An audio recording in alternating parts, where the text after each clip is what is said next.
بسم اللہ الرحمن الرحیم وتعاونوا على البر والتقوى ولا تعاونوا على الإثم والعدوان واتقوا الله إن الله شدید العقاب۔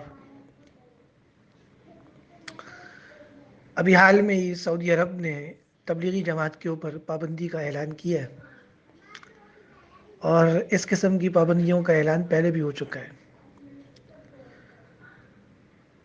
حالانکہ تبلیغی جماعت ایک خیر کی جماعت ہے اور ان کے ذریعے سے خیر پھیل رہی ہے، اور وہ خیر کو پھیلاتے ہیں اور ہر برائی، بے حیائی اور شر کا راستہ روکتے ہیں۔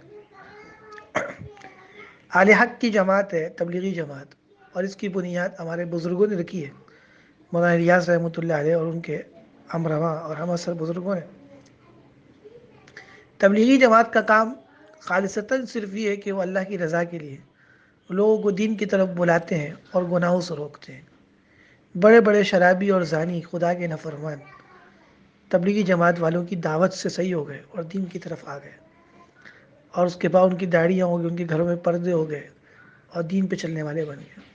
بڑے بڑے اسٹیج کے ڈانسر، نامور ڈانسر اور بڑے بڑے کھلاڑی گراؤنڈ میں کھیلنے والے، وہ تبلیغی جماعت کی دعوت کی برکت سے توبہ طائب ہو گئے اور دین پہ چلنا شروع ہو گئے اور سنت کے مطابق زندگی گزارنا شروع ہوئی، بلکہ اللہ تعالیٰ نے پھر ان کے ذریعے بھی ان سے بھی دین کا کام لیا، ان کے ذریعے بھی بہتوں کو اللہ نے ہدایت دی۔ تو یہ جماعت تو خالصتاً لوگوں کو دین کی طرف بلاتی ہے، یہ کوئی دہشت گرد نہیں ہے، نہ کوئی یہ اسلام کے دشمن ہے، یہ تو اللہ تعالیٰ کے نیک بندے ہیں اور خالص خدائی جماعت ہے۔ اور اللہ فرماتے ہیں وَتَعَاوَنُوا عَلَى الْبِرِّ وَالتَّقْوَىٰ، ایک دوسرے کی مدد کرو نیک کاموں میں اور تقوی کے کاموں میں۔ تو اسی لیے تبلیغی جماعت پہ پابندی لگانا اپنے آپ کو عذاب میں مبتلا کرنے کے مترادف ہے۔ اور سعودی عرب کا جو بادشاہ ہے وہ ایک طرف تو سلمان خان کو بلاتا ہے، سلمان خان کا کام کیا ہے؟ پوری دنیا کے اندر بے حیائی کو عام کرنا، اور اللہ فرماتے ہیں ان الذین یحبون ان تشیع الفاحشہ فی الذین آمنوا، کہ وہ لوگ جو چاہتے ہیں کہ مسلمانوں کے اندر بے حیائی عام ہو جائے، لہم عذاب علیم فی الدنیا والآخرہ، ان کے لیے تکلیف دہ عذاب ہے دنیا میں بھی آخرت میں بھی۔ تو سلمان خان جیسے لوگ ہو گئے، ان کا کام تو دنیا کے باحیا لوگوں کو بے حیا بنانا ہے، حیادار عورتوں کو بے حیا بنانا ہے۔ تو ایک طرف وہ سعودی بادشاہ ان کو بلاتا ہے، ان کا اعزاز کرتا ہے، حالانکہ ان کا اعزاز کرنا بھی جائز نہیں ہے۔ سعودی عرب کے بادشاہ کا جو خاندان ہے، اس پورے خاندان کی عزت تو پوری دنیا اس وجہ سے کرتی ہے کہ یہ کعبہ شریف کی خدمت کر رہے ہیں، مسجد حرام اور مسجد نبوی کا خیال کر رہے ہیں، لیکن کچھ عرصے سے وہاں ایسے کام شروع ہو گئے جو خالصتاً اسلام کے خلاف ہے اور اسلام دشمنی پر مبنی ہے۔ چنانچہ سعودی عرب کے بادشاہوں کا یہ حکم کرنا کہ تبلیغی جماعت پہ پابندی ہے، یہ نہایت ہی مذموم بات ہے۔ میں خود حرمین شریفین میں مسجد نبوی میں تبلیغ والوں سے ملاقات ہوئی ہے، نہایت پرامن طریقے سے دعوت دیتے ہیں، اور ان کے اوپر یہ الزامات لگانا کہ ان کے عقائد صحیح نہیں ہے، 100% غلط بات ہے۔ خالصتاً ان کے عقائد درست ہیں، اہل حق کی جماعت ہے، ان کا کوئی عقیدہ اسلام کے خلاف نہیں ہے۔ اور یہ باتیں کرنا کہ وہ فضائل اعمال سے کمزور روایتیں بیان کرتے ہیں، بے بنیاد جھوٹ اور تہمت ہے۔ فضائل اعمال کے اندر جو حدیث ہے سب نبی کے ارشادات ہیں، اور حضرت شیخ الحدیث مولانا زکریا رحمۃ اللہ علیہ، جنہوں نے سہارنپور کے اندر 50 سال سے زائد بخاری کا درس دیا ہے، انہوں نے وہ حدیث کا ایک ذخیرہ اس میں جمع فرمایا ہے، اور امت کی ہدایت کے لیے اللہ تعالیٰ کا احسان ہے کہ فضائل اعمال ایسی مبارک کتاب ہے تبلیغی نصاب کی کہ اس سے ہدایت پھیل رہی ہے، اور لوگ اس سے وعظ نصیحت سن کر، حدیثیں سن کر اپنی زندگیاں تبدیل کر رہے ہیں۔ تو تبلیغی جماعت پہ لگائے گئے جتنے بھی الزامات سب بے بنیاد جھوٹ اور تہمت ہے، اور سعودی عرب کے بادشاہ کا تبلیغی جماعت پابندی لگانا براہ راست اللہ اور اس کے رسول سے دشمنی کرنا ہے۔ حدیث قدسی اللہ فرماتے ہیں من عاد لی ولی، جس نے میرے کسی دوست سے دشمنی کی فقد آذنتہ بالحرب، میں اس کے خلاف جنگ کا اعلان کرتا ہوں۔ تو بادشاہ کا اس طرح کی باتیں کرنا حقیقت میں اپنی حکومت کو تباہ کرنے کے مترادف ہے۔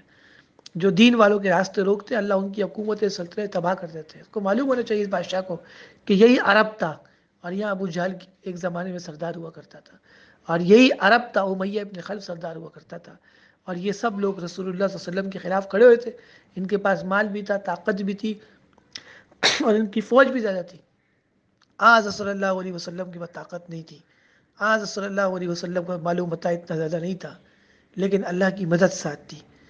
جب یہ رسول اللہ صلی اللہ علیہ وسلم کے مقابل ہوئے، آج صلی اللہ علیہ وسلم کو دین سے روک، اللہ تعالیٰ نے ابو جہل، امیہ ابن خلف اور تمام سرداران کو تس نس کر دیا. عبداللہ بن مسعود کہتے ہیں کہ رسول اللہ صلی اللہ علیہ وسلم نے جس جس کافر سردار کے خلاف بدعا کی تھی، سب مرے ہوئے پڑے ہوئے تھے بدر کے میدان میں. ان کو کہتے ہیں کلیب بدر، سب مرے ہوئے تھے. تو اگر شاہ سلمان اپنا یہ اشر نشر کرانا چاہتے ہیں ابو جہل کی طرح، اور امیہ ابن خلف اور جو ہے نا کعب ابن اشرف کی طرح دین دشمنی کر کے، تو اس کو چاہیے کہ اللہ تعالیٰ سے ڈرے اور اس قسم کے کام نہ کرے. پورے پاکستان کے علماء سعودی عرب کے اس جیسے ناکارہ حکم کی مذمت کرتے ہیں. اور حدیث شریف میں رسول اللہ صلی اللہ علیہ وسلم نے فرمایا لا طاعۃ لمخلوق فی معصیۃ الخالق، مخلوق کی اطاعت جائز نہیں ہے اللہ کی نافرمانی میں. کسی بادشاہ کو اجازت نہیں ہے کہ وہ اللہ کے حکم کے خلاف اپنی عوام کو حکم کرے. اگر کوئی بادشاہ اللہ تعالیٰ کے احکام کے خلاف اپنی عوام کو حکم کرے گا تو اس کا ماننا جائز نہیں ہے. تو تبلیغی جماعت کو چاہیے کہ پہلے سے بڑھ کے وہ سعودی عرب کے تبلیغ کا کام کرے. اللہ تعالیٰ ان کا معاون ہو، حامی ہو، ناصر ہو. اور اس جیسے اسلام کے بدترین انسان شاہ سلمان، اسلام کا بدترین دشمن، اسلام کا بدترین دشمن شاہ سلمان، جو اسلامی لیبل لگا کر کافروں والی کام چاہتا ہے سعودی عرب کے اندر، اللہ تعالیٰ اس کو ہدایت دے، ورنہ اللہ اس کے ٹکڑے ٹکڑے فرمائے. اور اللہ سعودی عرب کی حکومت ان سے دے اور اچھے لوگوں کو دے کہ جو حق کا بول بالا فرمائے. اللہ تعالیٰ تبلیغی جماعت کے اہل حق کی حفاظت فرمائے، اور اللہ ہمیں تبلیغی جماعت کی اور تمام اہل حق کی جماعتوں کی جو خیر پھیلا رہی ہیں اور شر کو روک رہی ہیں، اللہ ہمیں ان کے لیے دعا گو انہیں نصیب فرمائے، ان کی معاونت نصیب فرمائے اور ان کی مدد کرنے کی توفیق عطا فرمائے. وبهذا القدر نكتفي اليوم، فلله الحمد اولا واخرا، واخر دعوانا الحمد لله رب